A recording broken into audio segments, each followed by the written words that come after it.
جی حقوق العباد ہے۔ حقوق العباد جو ہے وہ حقوق حق کی جمع ہے اور عباد عبد کی جمع ہے۔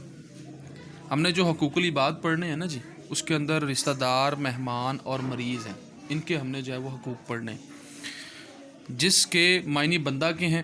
حقوق العباد سے مراد بندوں کے حقوق جن کا ادا کرنا فرض ہے۔ ان میں والدین، اولاد، پڑوسی، رشتہ دار، مہمان، مریض، مسافر اور خادم وغیرہ شامل ہیں۔ یہ وہ لوگ ہیں جن کے ہم نے حقوق ادا کرنے ہیں، اور اللہ تعالیٰ اپنے حقوق تو معاف کر دے گا، لیکن بندوں کے حقوق اللہ تعالیٰ جو ہے وہ معاف نہیں کرے گا۔ تو سب سے پہلا ہے رشتہ دار کے حقوق۔ رشتہ داروں کے حقوق یہ والے ہیں کہ جو رشتہ دار کمزور مالی طور پر کمزور ہیں ان کی مدد کی جائے، اور جو رشتہ دار بیمار ہے اس کی عیادت کی جائے۔ جو رشتہ دار خوشی میں ہے اس کے ساتھ خوشی میں شامل ہوں، جو رشتہ دار غم میں ہے اس کے ساتھ غم میں شریک ہوں، اور ان کی دیگر جو ضرورتیں ہیں اگر آپ پوری کر سکتے ہیں تو آپ اس میں بڑھ چڑھ کر حصہ لیں۔ اللہ تعالیٰ قرآن کریم کے اندر کیا ارشاد فرماتا ہے؟ اور رشتہ داروں کو ان کا حق دو۔ اب رشتہ داروں کے حقوق کون سے ہیں؟ رشتہ داروں کے حقوق یہ ہیں کہ رشتہ داروں سے رشتہ جوڑنے سے اللہ تعالیٰ کیا کرتا ہے؟ ہمارے رزق میں اضافہ کر دیتا ہے، پھر ہماری عمر میں اضافہ کر دیتا ہے۔ اگر ہم رشتہ داروں کے ساتھ صلہ رحمی کرتے ہیں تو اس سے بھی ہماری زندگی میں اور ہمارے رزق میں برکت ڈال دیتا ہے۔ پھر اسی طرح اگر ہم اپنے رشتہ داروں کے ساتھ صلہ رحمی نہیں کرتے، ان کے ساتھ ہم محبت نہیں کرتے، ان کے ساتھ ہم رشتہ داری نہیں جوڑتے، پھر ہمارے رزق میں بھی کمی نہیں ہوگی اور ہماری عمر میں بھی کمی نہیں ہوگی۔ اسی طرح نبی پاک صلی اللہ علیہ وآلہ وسلم کا ارشاد ہے کہ رشتہ داروں سے تعلق توڑنے سے منع کیا۔ آپ صلی اللہ علیہ وآلہ وسلم نے رشتہ داروں سے تعلق توڑنے کو منع فرما دیا۔ پھر صحیح بخاری حدیث ہے، یہ حدیث کی کتاب ہے صحیح بخاری، ٹھیک ہو گیا۔ اس کے اندر بھی نبی پاک صلی اللہ علیہ وسلم کا فرمان ہے، 5984 یہ حدیث نمبر ہے، رشتہ داروں سے تعلق توڑنے والا جنت میں داخل نہ ہوگا۔ کتنی بڑی بات کہہ دی اللہ کے نبی صلی اللہ علیہ وآلہ وسلم نے۔ جو بات اللہ نے کہی اور جو بات نبی پاک صلی اللہ علیہ وآلہ وسلم نے فرما دی وہ برحق ہے۔ اب اللہ کے نبی نے کیا فرمایا کہ رشتہ داروں سے تعلق توڑنے والا جنت میں داخل نہ ہوگا۔ آپ بے شک باقی سارے معاملات ٹھیک کرتے ہوں اور اگر آپ نے رشتہ داروں کے حق ادا نہیں نہ کیے تو پھر آپ جنت میں نہیں جائیں گے۔ اسی طرح اب ہم نبی پاک صلی اللہ علیہ وسلم کی زندگی سے دیکھتے ہیں کہ انہوں نے رشتہ داروں کے ساتھ کیسے جو ہے وہ اپنے تعلقات قائم رکھے، ان کے ساتھ کیسے رشتہ داری نبھائی، اور دوسرا نبی پاک صلی اللہ علیہ وسلم ہمیں کیا سکھا رہے ہیں، کیونکہ ہم تو فالور ہیں نا نبی پاک صلی اللہ علیہ وسلم کے، ہم امتی ہیں، ہم نے تو ان کی ہی بات ماننی ہے، اس کے علاوہ ہم کسی اور کی بات کو فالو نہیں کر سکتے۔ ہم مسلمان ہیں تو ہم انہی کی زندگی سے اپنی زندگی کو روشن کریں گے۔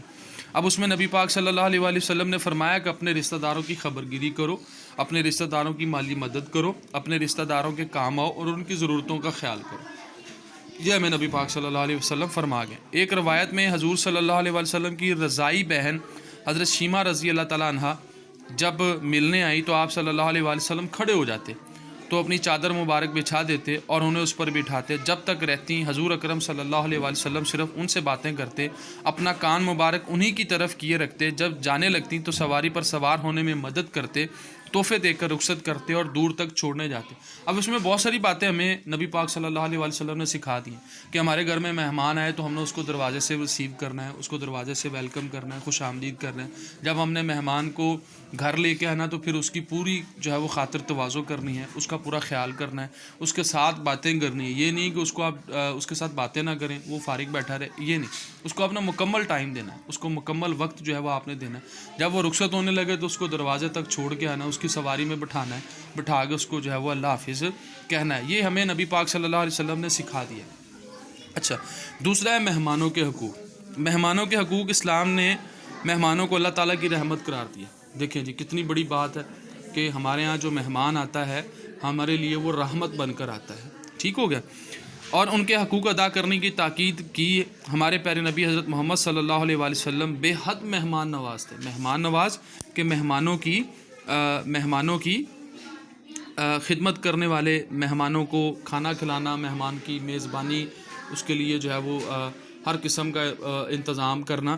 آپ صلی اللہ علیہ وآلہ وسلم کے گھر میں جب بھی کوئی مہمان آتا تو آپ صلی اللہ علیہ وآلہ وسلم خوب خدمت کرتے، اس کی ضرورتوں کا خیال رکھتے، اس کی کسی بات کا برا نہ مناتے اور اسے عزت و تکریم سے رخصت کرتے۔ آپ صلی اللہ علیہ وآلہ وسلم کا ارشاد فرمان ہے، صحیح بخاری کی حدیث 60-19 ہے، جو کوئی اللہ تعالیٰ اور آخرت کے دن پر ایمان رکھتا ہو اس پر لازم ہے کہ مہمان کا احترام کرے۔ لے جی، کتنی بڑی بات نبی پاک صلی اللہ علیہ وآلہ وسلم نے فرما دی کہ جو اللہ تعالیٰ پر اور آخرت پر ایمان رکھتا ہے اس پر لازم ہے کہ وہ مہمان کا احترام کرے۔ اب کسی قسم کا بھی مہمان آپ کے دروازے پر آ گیا ہے، آپ نے اس کو اچھے طریقے سے اس کو جو ہے وہ میزبانی کرنی ہے اور اس کو اچھے طریقے سے جو ہے وہاں سے رخصت کرنا ہے۔ ٹھیک ہو گیا، یہ نبی پاک صلی اللہ علیہ وسلم کا فرمان ہمیں مل گیا۔ اب اسی مہمان نوازی کے حوالے سے نبی پاک صلی اللہ علیہ وآلہ وسلم کی زندگی میں چلتے ہیں۔ کیا نبی پاک صلی اللہ علیہ وآلہ وسلم ہمیں سکھا کر گئے؟ مہمان نوازی تمام انبیاء کرام کی سنت ہے۔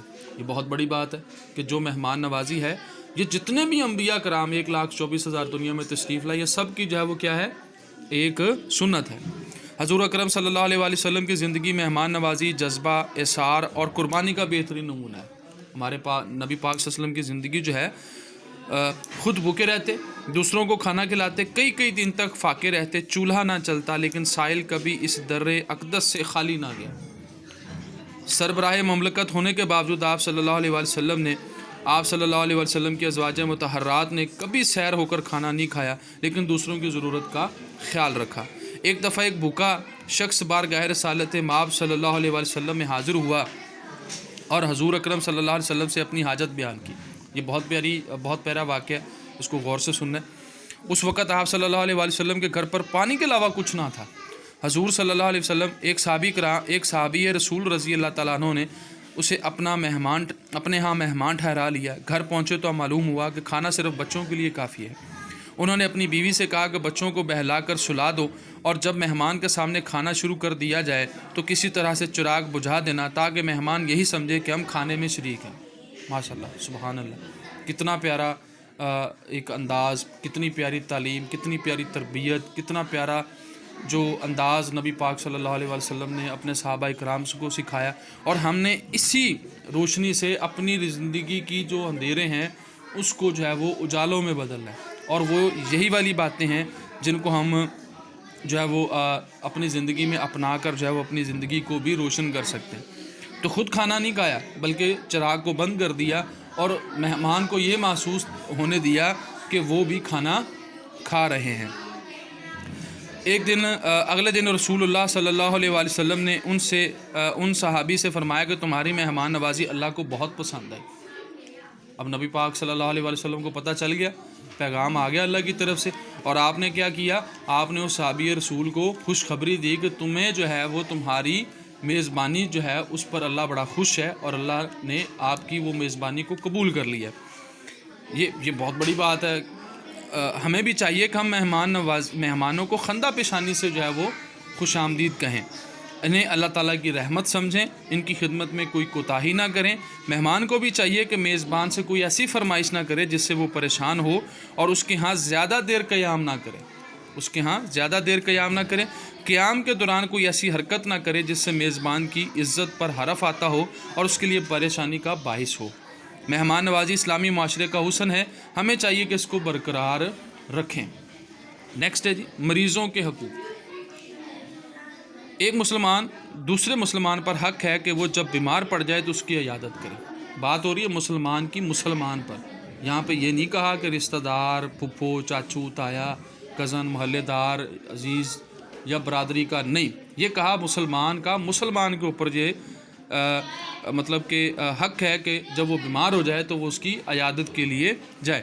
بیماروں کی خدمت کرنا، ان کی دیکھ بھال کرنا، ان کے علاج معالجے میں مدد کرنا، ان کی شفا یابی کے لیے اللہ تعالیٰ سے دعا کرنا ان کے حقوق ہیں جن کا خیال رکھنا فرض ہے۔ حدیث قدسی یعنی کہ یہ اللہ پاک نے خود فرمایا ہے کہ قیامت کے دن اللہ تعالیٰ فرمائے گا کہ اے ابن آدم، میں بیمار تھا تو تو نے میری عیادت نہیں کی۔ بندہ کہے گا، اے پروردگار، آپ ساری کائنات کے رب ہیں، بھلا آپ کی عیادت کیسے کرتا؟ اللہ تعالیٰ نے فرمایا کہ میرا فلاں بندہ بیمار تھا اور تو جانتا تھا، مگر تو نے اس کی عیادت نہ کی، اگر اس کی عیادت کرتا تو مجھے بھی وہیں پاتا۔ سبحان اللہ، کتنی پیاری بات، کتنا پیارا واقعہ، کتنی پیاری حدیث نبی پاک صلی اللہ علیہ وآلہ وسلم کے انداز سے